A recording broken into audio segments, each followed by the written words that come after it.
अपनी security guard की duty खत्म करके घर लौटे बिरजू ने देखा उसकी माँ बाहर दरवाजे पर खड़ी उसकी राह देख रही थी।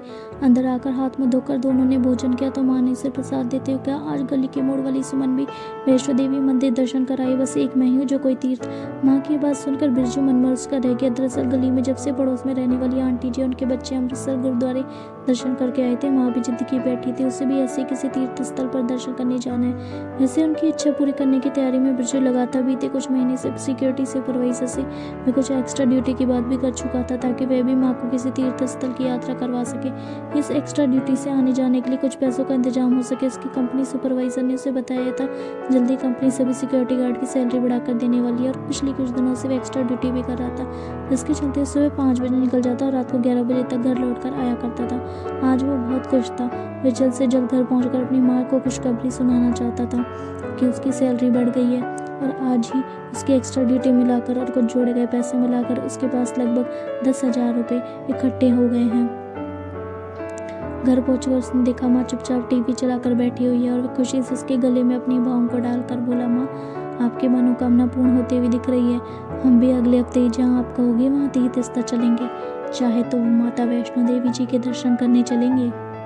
अब मेरे पास 10,000 रुपये इकट्ठे हुए हैं। माँ ने बिरजू की बात सुनकर चेहरे पर थोड़ी सी मुस्कान थी, पर उसकी मुस्कान में वो खुशी वो उत्साह नजर नहीं आ रहा था जो अक्सर वो दूसरों के जाने पर स्वयं के जाने का सोचकर हो उठती थी। क्या हुआ माँ, आपकी तबीयत ठीक तो है ना? मेरी तबीयत को क्या हुआ भला, मैं ठीक हूँ। माँ बोली, फिर आप मुझे खुश क्यों नहीं लग रही हो?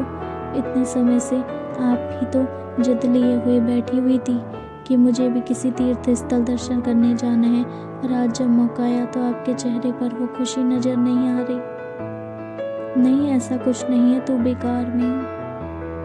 नहीं माँ, कोई बात तो जरूर है, बताओ ना। देखो घर में हम केवल 2 ही लोग हैं, अगर मुझे कोई परेशानी है तो मैं आपसे ही कहूँगा ना, ताकि उस परेशानी का कोई हल निकाल सके। और यदि आप परेशान हो तो मुझे नहीं बताओगी तो आप किसे बताओगी?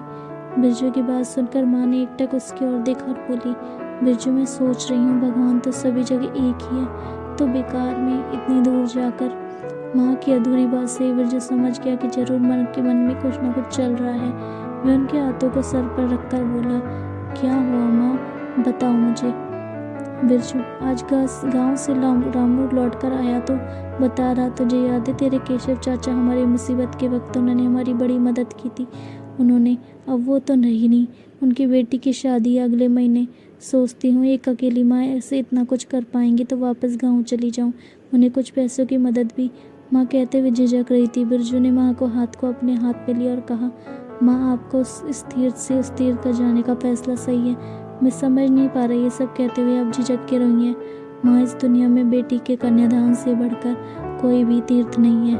और माँ मैं अपनी कंपनी सुपरवाइजर से अगले महीने की छुट्टी की अर्जी लगा देता हूँ, आखिर बहन की शादी में उसका भाई होना भी तो जरूरी है ना कि नहीं? कहकर बिरजू हंसने लगा।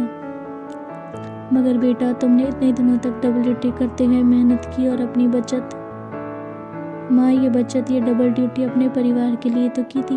अब खर्चा माँ की यात्रा में हो या बहन की शादी में हो तो परिवार ही। बिरजू की बातें सुनकर माँ ने भीगी पलकों को साफ करते हुए उसके सिर पर फेरते हुए ढेरों आशीर्वाद देते हुए उसके माथे को चूम लिया।